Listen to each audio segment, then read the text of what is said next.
सादर जय श्री सीताराम। मेरा नाम अविनाश सिंह है और आप देख रहे हैं सनातनी पिक्स। हम श्री रामचरितमानस की पावन कथा को भावार्थ सहित आपको आपके पास पहुंचाने का पूरा प्रयास कर रहे हैं। अभी तक के प्रसंग में तुलसीदास जी श्री राम नाम की महिमा, नाम जप की महिमा और राम कथा की महिमा बता रहे थे। तो आइए आगे तुलसीदास जी क्या बताते हैं उसको हम जानें। रामाय रामभद्राय रामचंद्राय वेधसे रघुनाथाय नाथाय सीताय पतये नमः।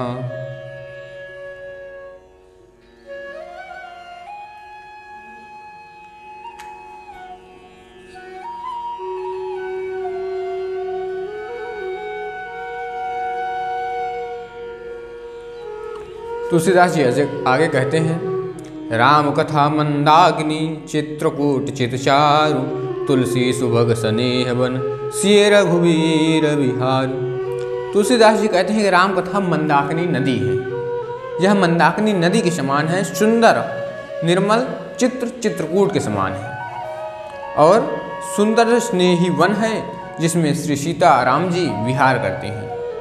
रामचरित चिंतामणि चारु संत सुमति सुभग सिंगारु जगमंगल गुण ग्राम राम के दाने मुकुट धन धर्म धाम के।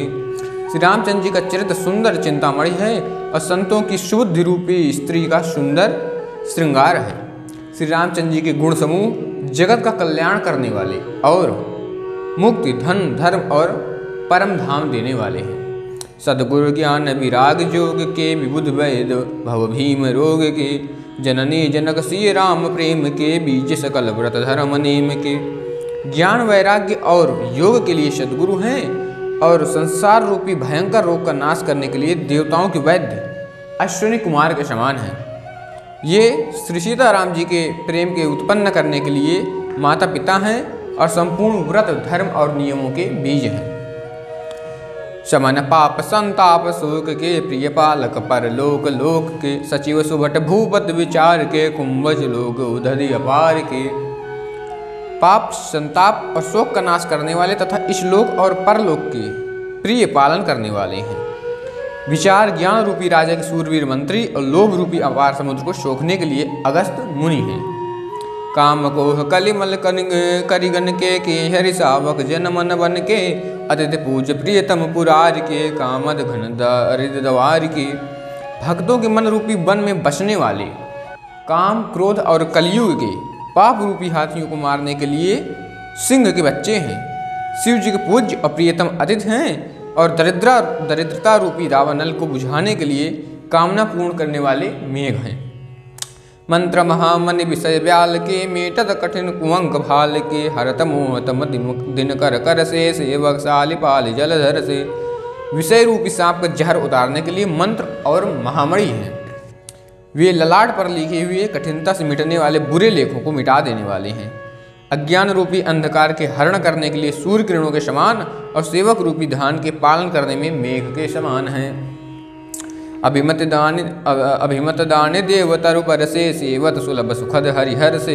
शुक विशरद नभ मन उडगन से राम भगत जन जीवन धन से।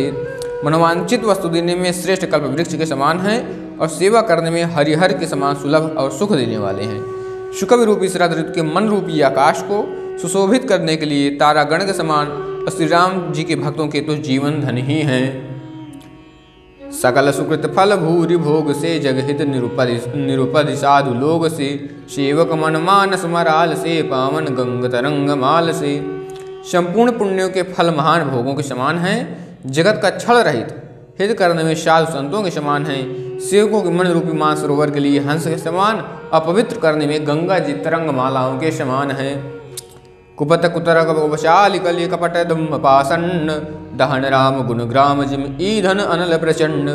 श्री राम जी के गुणों के समूह कुमार्ग कुतर्क कुचाल और कलयुग के कपट दंभ और पाखंड के जलाने के लिए वैसे ही हैं जैसे ईंधन के लिए प्रचंड अग्नि। रामचरित राकेश कर सकित सुखद सबकाहु सज्जन कुमुद चकोर चित हित विशेष बढ़लाहु। रामचरित्र पूर्णिमा के चंद्रमा के किरणों के समान सभी को सुख देने वाले हैं, परंतु सज्जन रूपी कुमुदनी और चकोर के चित्त के लिए तो विशेष हितकारी और महान लाभदायक हैं। कीन्य प्रसन्न जहि भांति भवानी, जहि विधि शंकर कहा बखानी।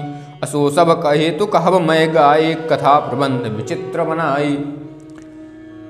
जिस प्रकार श्री पार्वती जी ने शिव जी से प्रश्न किया और जिस प्रकार से श्री शिव जी ने विस्तार से उसका उत्तर दिया, वह सब कारण मैं विचित्र कथा की रचना करके गा करके कहूँगा।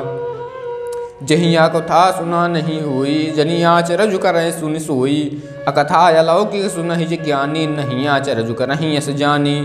राम कथा कैमिति जग जाही, यस प्रतीत तिनके मन माही। नाना भांति राम अवतारा, रामायण शतकोटि अपारा। जिसने यह कथा न पहले सुनी हो वह इसे सुनकर आश्चर्य बिल्कुल न करे। तुलसीदास जी कह रहे हैं कि जिसने यह कथा कभी नहीं सुनी है वो इसे सुनकर आश्चर्य बिल्कुल न करे। जो ज्ञानी इस विचित्र कथा को सुनते हैं वे यह जानकर आश्चर्य नहीं करते कि राम कथा की कोई सीमा नहीं है, इसमें हम जितने अंदर तक जाते रहेंगे, इसकी था अंत इसका कोई नहीं, राम कथा की कोई अंत नहीं है। उनके मन में ऐसा विश्वास रहता है। नाना प्रकार से श्री रामचंद्र जी के अवतार हुए हैं और 100 करोड़ तथा अपार रामायण है। नाना भांति राम अवतारा, रामायण शतकोटि अपारा। कल्प भेद हरिचरित सुहाए, भांति अनेक मुनीशन गाए। अकरहि न संशय अस उरयानी, सुनहि कथा सादर रतिमानी। कल्प भेद के अनुसार श्री हरि के सुंदर चरित्रों को मुनीश्वरों ने अनेक प्रकार से गाया है। हृदय में ऐसा विचार कर संदेह न कीजिए और आदर से प्रेम से इस कथा को सुनिए। राम अनंत अनंत गुणयामित कथा विस्तार, सुनिया चरजु न मानिहि जिनके विमल विचार। श्री रामचंद्र जी अनंत हैं, उनका गुण भी अनंत है और उनकी कथाओं का विस्तार भी असीम है। ये तो जिनके विचार निर्मल हैं वे इस कथा को सुनकर आश्चर्य नहीं मानेंगे। अहि विधि सब संशय करे दूरी, सिरधर गुरु पद पंकज धूरी। पुण्य सब ही बिनवऊ कर जोरी, करत कथा जहि लागिन खोरी। इस प्रकार सब संदेहों को दूर करके और श्री गुरु जी के चरण कमलों की रज को सिर पर धारण करके मैं पुनः हाथ जोड़कर सबसे सबकी विनती करता हूँ, जिससे कथा की रचना में कोई दोष स्पर्श न करने पावे। सादर से वही नाई अब माथा, वर्णव विशद राम गुण गाथा। संबत 1631 करहूँ कथा हरिपद धर सीसा। अब श्री गोस्वामी जी कथा की भूमिका जो है वो बना चुके हैं। कथा को आगे कैसे ले जा रहे हैं, कब लिखते हैं, कब शुरुआत की श्री रामचरितमानस लिखने की, ये वो बता रहे हैं। अब मैं आदरपूर्वक श्री शिव जी को सिर नवाकर श्री रामचंद्र जी के गुणों की निर्मल कथा कहता हूँ। श्री हरि के चरणों पर सिर रखकर संबत 1631 में इस कथा को आरंभ करता हूँ। संबत 1631 करहूँ कथा हरिपद धर शीशा। श्री रामचंद्र जी के गुणों को श्री रामचरित मानस में उकेरने के लिए उन्होंने संबत 1631 में गोस्वामी तुलसीदास जी ने इस रचना को प्रारंभ किया था। और आगे उस दिन क्या था, नवमी भौम बार मधुमासा, अवधपुरी यह चरित प्रकाशा। जह दिन राम जन्म श्रुति गावहि, तीरथ सकल तहाँ चलियावहि। चैत्र मास की नवमी तिथि मंगलवार को, अब देखिए श्री रामचरितमानस का विस्तार, उसका लेखन कब प्रारंभ हुआ, चैत्र मास की नवमी तिथि को मंगलवार को श्री अयोध्या जी में यह चरित प्रकाशित हुआ। यह चरित जो है रामचरितमानस, श्री रामचरितमानस अयोध्या जी में मंगलवार को नवमी तिथि को, चैत्र मास की नवमी तिथि को यह चरित प्रकाशित हुआ। और जिस दिन श्री राम जी का जन्म होता है, कितने अद्भुत संयोग था। जब श्री रामचंद्र जी का जन्म हुआ था तब भी यही दिन, यही नक्षत्र, यही दिन थे। नवमी तिथि नवमी तिथि थी, नवमी तिथि और चैत्र मास था। अयोध्या जी में श्री रामचंद्र जी का जन्म हुआ था और ठीक उसी के दिन, ठीक चैत्र मास की नवमी तिथि को 1631 में रामचरितमानस का जन्म हुआ, राम जी के चरित्रों का जन्म हुआ। वेद कहते हैं उस दिन सारे तीर्थ वहाँ श्री अयोध्या जी में चले जाते हैं। जिस दिन राम जन्म श्रुति गावहि, तीर्थ सकल तहाँ चली आवें। असुर नाग खग नर मुनि देवा, आय करहि रघुनायक सेवा। जन्म महोत्सव रचहि सुजाना, करहि राम कल कीरति गाना। असुर नाग पक्षी मनुष्य मुनि और देवता सब अयोध्या जी में आकर श्री रघुनाथ जी की सेवा करते हैं। बुद्धिमान लोग जन्म का महोत्सव मनाते हैं और श्री राम जी की सुंदर कीर्ति का गान करते हैं। मज्जहि सज्जन वृंद बहु पावन सरजूनीर, जपहि राम धरि ध्यान और सुंदर श्याम शरीर। सज्जनों के बहुत से समूह उस दिन श्री सरयू जी के पवित्र जल में स्नान करते हैं और हृदय में सुंदर श्याम शरीर श्री रघुनाथ जी का ध्यान करके उनके नाम का जप करते हैं। दरस परस मज्जन अरुपाना, हरहि पाप कह वेद पुराना। नदी पुनीत अमित महिमा, यति कहि न सकई शारदा विमलमति। वेद पुराण कहते हैं श्री सरयू जी का दर्शन, स्पर्श और स्नान और जलपान पापों को हर लेता है। यह नदी बड़ी ही पवित्र है, इसकी महिमा अनंत है, जिसे निर्मल बुद्धि वाली सरस्वती जी भी नहीं कह सकती।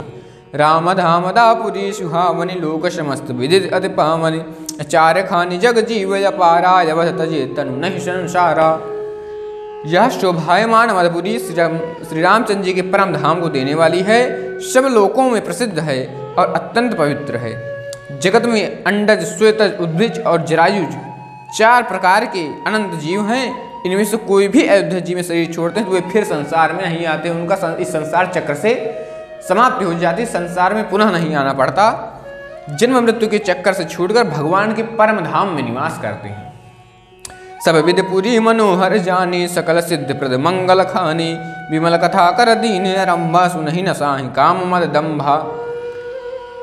इस अयोध्यापुरी को सब प्रकार से मनोहर, सब सिद्धियों को देने वाली और कल्याण की खान समझकर मैंने इस निर्मल कथा को आरंभ किया है, जिसके सुनने से काम, मद और दंभ नष्ट हो जाते हैं। रामचरित मानस यही नामा, सुनहि श्रवण पाए विश्रामा। मन कर विषय अनल बन जरई, हो सुखी जो एहिशर घरई एहिशर परई।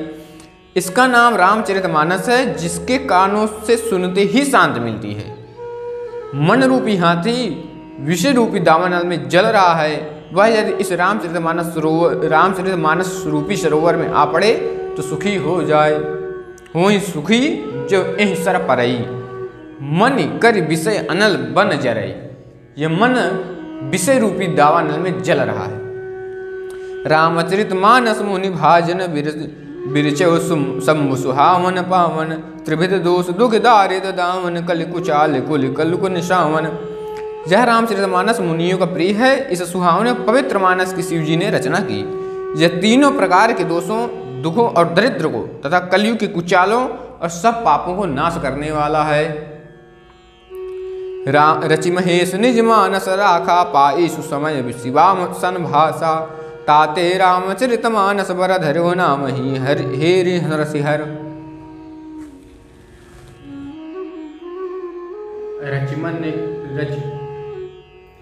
रचि महेश निज मानस राखा, पाई सुसमय शिवासन भाषा। ताते रामचरित मानस बर धरो, नाम ही हेरि हर। श्री महादेव जी ने इसको रचकर अपने मन में रखा था और सुअवसर पाकर पार्वती जी से कहा। इसी से शिव जी ने इसको अपने हृदय में देखकर और प्रसन्न होकर इसका सुंदर रामचरित मानस नाम रख दिया। कहूँ कथा सोई सुखद सुहाई, सादर सुनम सुजन मन लाई। मैं उसी सुख देने वाली सुहावनी राम कथा को कहता हूँ। हे सज्जनों, आदर पूर्वक मन लगाकर इसे सुनिए।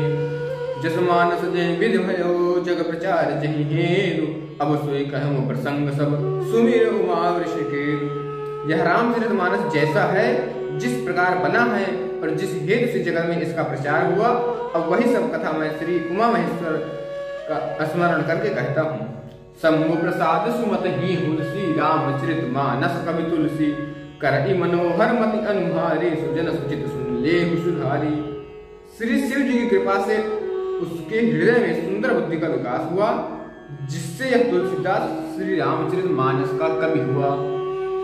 अपनी बुद्धि के अनुसार तो वह इसे मनोहर ही बनाता है, किंतु फिर भी हे सज्जनों, सुंदर चित्त से सुनकर इसे आप सुधार कीजिए। सुमति भूमि थल हृदय अगाधु, वेद पुराण उदित गण साधु। बरसहि राम सुजस बरबारी, मधुर मनोहर मंगलकारी। सुंदर बुद्धि भूमि है, हृदय ही उसमें गहरा स्थान है। वेद पुराण समुद्र है और साधु संत मेघ है। विशाल रूपी मेघ श्री राम जी के सुई रूपी मधुर मनोहर और मंगलकारी जल की वर्षा करते हैं। लीला सगुन जो कहाई बखानी, सोई स्वच्छता करही मलहानी। प्रेम भगत जो वर्णन जोई, सोई मधुरता शीतलताई। सगुण लीला का जो विस्तार से वर्णन करते हैं वही राम सुयस रूपी जल की निर्मलता है, और जो मल का नाश करती है और जिस प्रेम भक्त का वर्णन नहीं किया जा सकता वही इस जल की मधुरता और सुंदर शीतलता है। सोई जल सुहृद सरिहित होई, राम भगत जग जीवन सोई। मेधा महिगत जल पावन, सकिल श्रवण मग चले सुहावन। अभरे सुमान सुजल सुतल थिराना, सुगत शीत रुचि चारु चिराना। यह जल सत्कर्म रूपी धन के लिए हितकर है और श्री राम जी के भक्तों का तो जीवन ही है। यह पवित्र जल बुद्ध रूपी पृथ्वी पर गिरा और सिमट कर सुहावने कान रूपी मार्ग से चला और मानस हृदय रूपी श्रेष्ठ स्थान में भरकर वहीं स्थिर हो गया। यही पुराना होकर सुंदर रुचिकर शीतल और सुखदायी हो गया।